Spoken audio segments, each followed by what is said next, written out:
Welcome to my YouTube channel B square.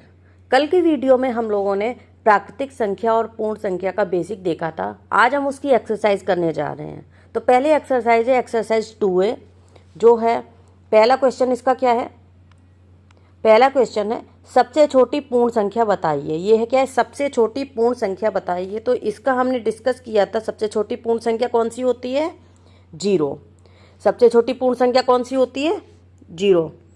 दूसरा number, संख्या रेखा पर निम्नांकित पूर्ण संख्याओं को प्रदर्शित करिए। संख्या रेखा पर प्रदर्शित करने के लिए क्या है? ये हमने कोई रेखा खींची। ये दूसरा नंबर क्वेश्चन है।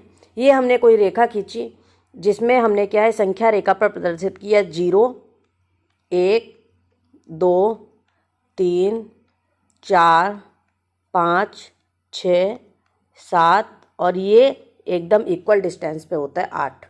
तो इसमें हमें संख्या रेखा पर प्रदर्शित करना है पूर्ण संख्याओं को 0।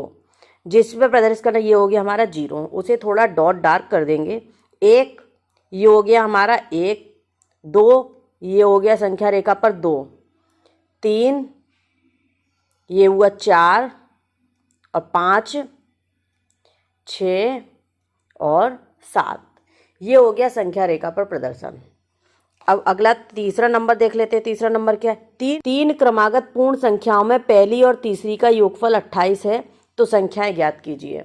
क्वेश्चन क्या कह रहा है? 3 क्रमागत पूर्ण संख्याओं में पहली और तीसरी का योगफल 28 है। कोई 3 संख्या, एक रूल होता है लगातार जब कोई 3 प्राकृतिक संख्याएं होती हैं, जैसे A, B और C, इन तीनों को जोड़ के उसने क्या दे रखा है? 28। तो क्या करें? अगर हम 28 का आधा करें तो ये हमें B पता चल जाएगा। यानी 28 में अगर हम 2 का भाग दें, आधा कर दें, तो ये कितना आया? 14। यानी ये हमारा क्या आ गया? 14। और 14 के पहले वाली कौन सी हो जाएगी? 13। क्रमागत मतलब क्या होता है? लगातार। और 14 के बाद की कौन सी हो जाएगी? 15। लगातार। 13 हमारी कौन सी हुई? पूर्ववर्ती। और 15 हमारी कौन सी हुई? अनुवर्ती।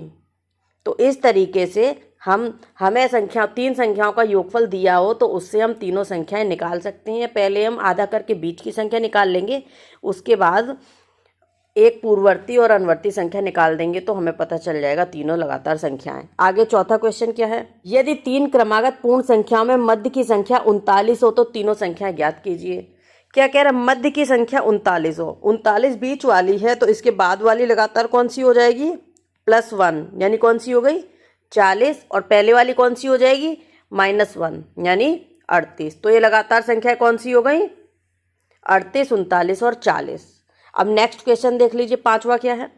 प्राकृतिक संख्याओं के समूह में किस संख्या के सम्मिलित कर लेने पर वह पूर्ण संख्याएं बन जाता है? क्या क्वेश्चन है?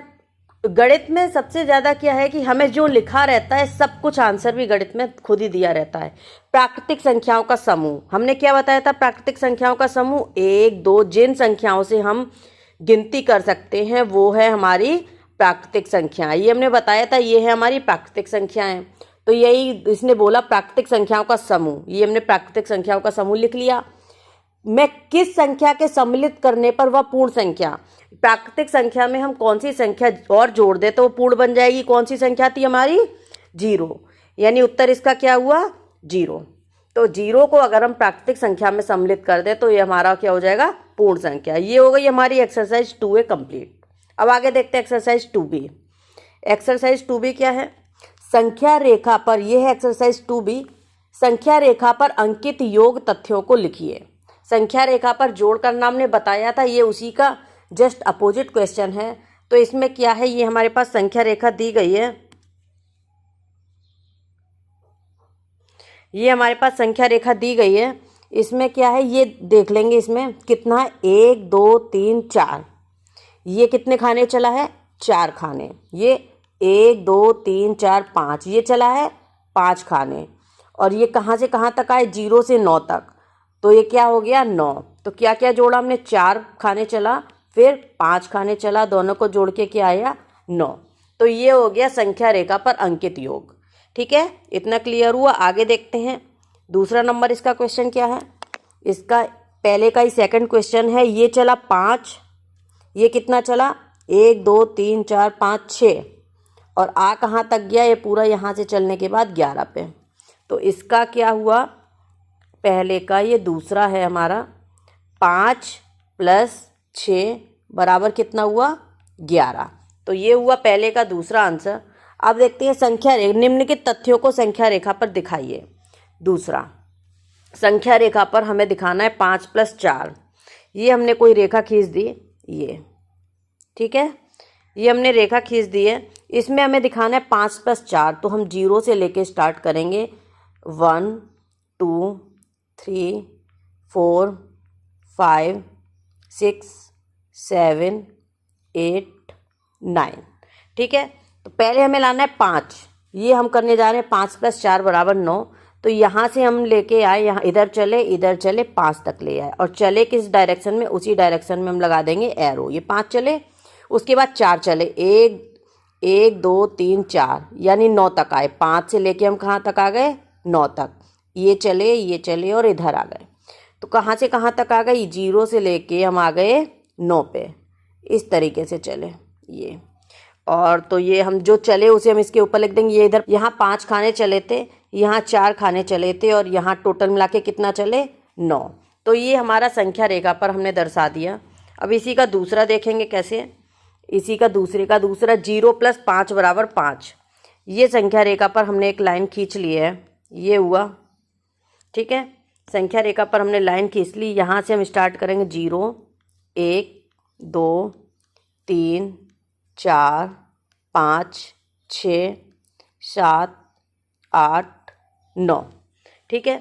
तो यहाँ क्या है, 0 + 5, 0 है पहला, तो हमें 0 पे 0 ही चलना है। फिर 0 से हम कहाँ तक चले, 5 तक, ये चले, हो गया हमारा 0 + 5। यहाँ हम चले 5, ऊपर भी हमारा कितना आया, 5। तो ये हो गया हमारा 0 + 5 = 5, ठीक है। इतना क्लियर हुआ। अब आगे क्या है क्वेश्चन, 2 + 3 + 4 = 9। 0 1 2 3 4 5 6 7 8 और 9। पहले में कितना लाना है, 2, 0 से लेके चले 2 तक, ऐसे चले ऐसे चले ऐसे चले, कितना चले, 2। फिर 3, यहाँ से 3 चले, 1 2 3, यानी 5 तक आ जाए। यहाँ से चले आ गए 5 पे, ये और ये, यहाँ कितना चल गए, 3, ठीक है। अब कितना चले, 4, यहाँ से हमने स्टार्ट किया 1 2 3 4, 9 पे आ गए। 5 से स्टार्ट करके आ गए 9 पे, इस तरीके से चले। तो स्टार्टिंग हमने कहाँ से की थी, 0 से चल के फाइनल हम आए 9 पे, इस तरीके से चले। यहाँ हम कितना चले थे, 4, और पूरा आ कितना गए, चल के 0 से 9 पे। तो ये हुआ हमारा तीसरा नंबर क्वेश्चन सॉल्व। आगे देखते हैं, निम्नांकित कथनों में रिक्त स्थानों की पूर्ति कीजिए। 345 + 789 = ये क्रमविन्मय, योग का क्रमविन्मय नियम है। यहाँ 345 है, यहाँ 345 है, बचा क्या, यहाँ आ जाएगा हमारा 789, ठीक है। अब इसमें ये क्या है, 2889, ये योज्य का तत्समक। 0 को हम योज्य का तत्समक बोलते हैं। किसी भी संख्या में अगर हम 0 को जोड़ें तो उत्तर हमारा क्या आएगा, वही उत्तर आएगा, 2889। आगे देखते हैं तीसरा, 34 + 445 + 789, इन तीनों को आपस में जोड़े, आगे वाले ब्रैकेट था तो क्या करेंगे, इसमें पहली से बाद वाले में ब्रैकेट रखा गया है, तो यहाँ पे कितना आएगा, 234, ठीक है। इतना क्लियर हुआ। आगे देखिए चौथा क्या, पूर्ण संख्याओं के लिए घटाने की संक्रिया क्रमविन्मय नहीं है। 3 विभिन्न युग्म लेकर इसकी जांच कीजिए। इसमें क्या है, जैसे ये क्रमविन्मय योग में लगा है, ये घटाने में नहीं लगेगा। जैसे अब आगे देखते हैं एक्सरसाइज 2D, निम्नांकित संख्या रेखा द्वारा विभाजन तथ्य को बताइए। यहाँ पे हम देखते हैं पूरा हमारा कहाँ से कहाँ तक गया है, ये गया है 12 तक, ये पूरा कहाँ तक आया है हमारा, 12 तक। और कितने कितने की गैपिंग है, 1 2 1 2 1 2, सब में क्या है, 2 2 2 2 का अंतर है सब में, ठीक है। कितनी बार है, यानी 12 में 2 2 का भाग दिया है तो कितना आया, 6, यानी इसका तथ्य क्या होगा, 12/2 = 6, ये इसका होगा आंसर, ठीक है। आगे देखिए दूसरा नंबर, 21/3 = 7, ये दूसरा 21/3 = 7 के संगत गुणात्मक तथ्य 3 × 7 = 21। गुणात्मक तथ्य इसका क्या है, 3 गुणा, यानी इसके हिसाब से, ये भाग के नियम के हिसाब से गुणात्मक तथ्य क्या आया, 3 गुणा 7 बराबर 21। इसी तरीके से हमें पहला करना है 56 भागित 8 बराबर 7 है। तो इसके संगत गुणात्मक तथ्य हमारा क्या हो जाएगा, यहाँ हमने क्या किया था, इन दोनों का भाग देने पर 7 आ रहा था। इसका मतलब क्या है, 7 का अगर 8 में गुणा करेंगे तो उत्तर कितना आएगा, 56, यानी इन दोनों का गुणा करने पर वो उत्तर आएगा। ऐसे इसका सेकंड क्या है, 66 डिवाइडेड बाई 11 इक्वल 6। इसका गुणा का संगत गुणात्मक तथ्य क्या हो जाएगा, 6 गुणा 11 बराबर आ जाएगा 66। ठीक है, 11 6 66। ये हो गया हमारा क्वेश्चन नंबर 2 सॉल्व। आगे देखते हैं क्वेश्चन नंबर 3। क्वेश्चन नंबर 3 हमारा क्या है, 117 को दो संख्याओं के गुणा के रूप में व्यक्त कीजिए जिसकी एक संख्या 13 है। जैसे हमारे पास संख्या दे दी, एग्जाम्पल हम बता रहे हैं, कोई संख्या है हमारे पास 8। अब हम कह रहे हैं 8 में से गुणा के रूप में हमें संख्या लिखनी है, किस संख्या का गुणा करें। यहाँ हमने मान लिया कोई संख्या है कि उत्तर हमारा कितना है, 4 आए। तो हम कैसे करेंगे, इस 8 में 4 का भाग दे देंगे तो उत्तर हमारे पास कितना आ जाएगा, ये गोला वाला हमें पता चल जाएगा कितना आया, 2। ठीक है, इसी तरीके से ये हमें सवाल करना है 117, यानी 117 में किस संख्या का हम गुणा कर दें कि उत्तर आ जाए 13। तो इसके लिए हम क्या करेंगे, 117 में 13 का भाग दे देंगे तो उत्तर हमारा पता चल जाएगा कितना आया। तो उत्तर आएगा, भाग देंगे तो कितना आ जाएगा, 9। तो यहाँ पे उत्तर हमारा कितना आ जाएगा, 9। ठीक है, आगे चौथा नंबर, क्या कोई ऐसी पूर्ण संख्या संभव है जिसको स्वयं से विभाजित करने पर वही संख्या प्राप्त होगी। क्या कह रहा है, चौथा, क्या कोई ऐसी पूर्ण संख्या संभव है, माना 5 है, उसको 5 से विभाजित करने पर वही उत्तर प्राप्त होगा, वही उत्तर प्राप्त होगा। क्या 5 से विभाजित 5 करने पर 5 आएगा, नहीं, 1 आएगा। तो ऐसी संख्या 5 नियोग क्या होगी, केवल और केवल एक ऐसी पूर्ण संख्या है जिसको खुद की संख्या से विभाजित करने पर उत्तर 1 आएगा। 1 को 1 से विभाजित करने पर उत्तर 1 आएगा। तो केवल और केवल एक ऐसी संख्या है जिसे स्वयं की संख्या से विभाजित करने पर उत्तर वही आएगा। आगे क्या है, पांचवा, क्या दो विभिन्न शून्येतर पूर्ण संख्याओं के लिए पहली संख्या को दूसरी संख्या से विभाजित करने पर दूसरी संख्या को पहली संख्या से विभाजित करने पर समान भागफल प्राप्त होता है।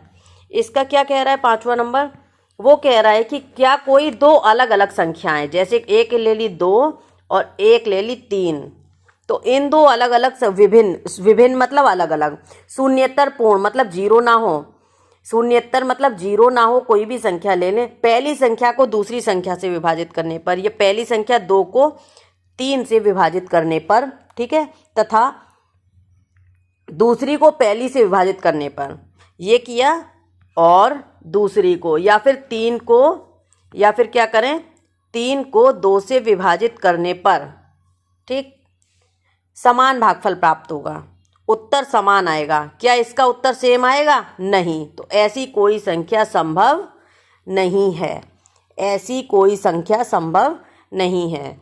तो ये हुई हमारी एक्सरसाइज 2A, 2B, 2C और 2D। इस तरीके से हमारा प्राकृतिक और परमेय संख्या कंप्लीट हो गया है। आगे नेक्स्ट वीडियो में हम लोग पूर्णांक को पढ़ेंगे, उसके एक एक करके पूर्णांक और पूर्णांक की एक्सरसाइज को साथ ही में कंप्लीट करेंगे। Thanks for watching my video.